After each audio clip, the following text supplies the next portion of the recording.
what kind of an occupation would you recommend for a sister, a job that a sister could do?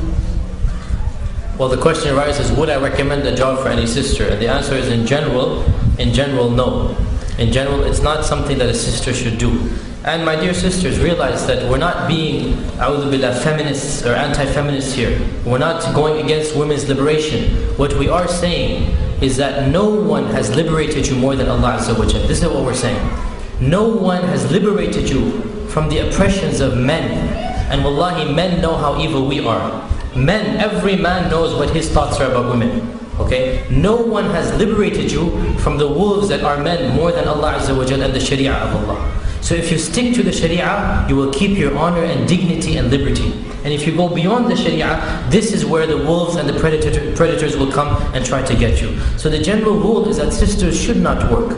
They should not work because their role is as wives and mothers. This is not a statement which is, a chauvinist statement. No, I find this very ironic and amazing that people have labeled these type of things as chauvinist. SubhanAllah, we have a job to do, and that is to bring about an ummah, to bring about a generation. Men have been assigned a role in that job, and women have been assigned a role. It is not fair to compare apples and oranges. Men are physically, mentally, intellectually different than women. Women are emotionally, physically different than men. Biologically, sexually, all of us are different in different ways. Therefore, Allah has given man his role and he is suited for that role. And Allah has given women their role and they are suited for that role. It is not a matter of which one is better. I could not be a full man without my wife and children. It is a part of the territory. A woman could not be a full woman without her husband and children and family as well. So each one needs the other. Each one is a pair that adds to the other. As the Prophet ﷺ said, that women are the twin halves of men. In other words, they complement one another. They don't go against one another. Just like the man should not compete with the woman in issues that she does, in childbearing, which he can't compete with, in breastfeeding, which he can't compete with, in taking care of some of these issues which he cannot compete with, so too should the woman not compete with the man. There are different fields. Now sometimes, on occasion, the woman might need to work, or there are certain fields that she needs to work in. So if her husband allows her, or if she's not married and her father wishes her father allows her to work, she may work as long as the environment is permissible and she is doing something which she needs to do and she's not interacting with men. Of the things that I see as necessary is that women be teachers of our young sisters, our young girls, who is going to teach them in Islamic schools. Of them is that they become doctors. Our women need women, gynecologists. But again, frankly, with all due respect, I don't see the need for women in many other fields. There are only a few fields, like for example an engineer. As I said, I don't see the need. We have men, they're doing the job. We don't need women in this field where they're going to interact with men, where they're going to go with them. What's the point? So there are certain fields, and there are very few in number, where there is a need for a select amount of practicing Muslim sisters to go into.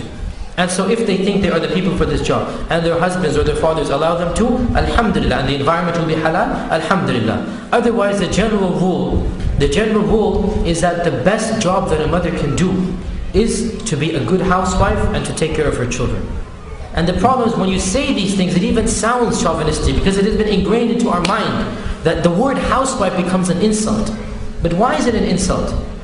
Because Allah Azza wa Jalla has told you that this is your best role, this is what you are most capable of doing. He has protected you from the wolves of society. Stay at your house, your food and drink will come to you. What more do you want? Your husband will provide for you all that you need. What more do you want? Instead of looking at it from a negative way, look at it from a positive way. You take care of the small little things of the house, you please your husband, and in return your husband will give you the far more difficult things to do of earning money and doing this and that. So in reality, the husband and the wife are a pair, are a team. Each one does his or her job, and that is when society is successful. When the man tries to infringe on the woman's right, on the woman's role, or the woman infringes on the man, this is where clashes occur and society as a whole fails. Look at our Western societies now.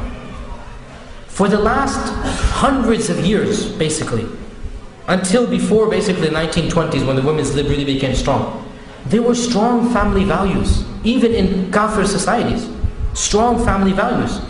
Why is it that in 50 years or 70 years, such a radical change has come, that for hundreds of years was not the case? Simply because women are trying to encroach on men's roles and vice versa.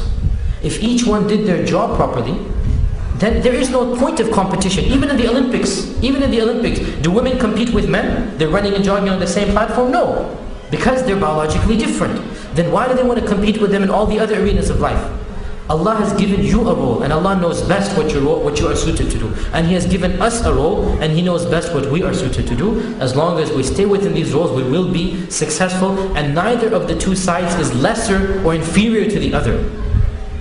In this regard, spiritually, men and women are equal. Spiritually, they are equal. Meaning that when a woman does a good deed, and a man does a good deed, then just because a man is a man doesn't mean he will be rewarded more for that good deed. In the sight of Allah Azza wa Jal, they will both be rewarded equally, all other factors combined. So when spiritually they are equal, this is all that we care about. In the sight of Allah Azza wa Jal, spiritually we are equal. As the Prophet said, men are the twin halves of women. And Allah Azza wa Jal knows best.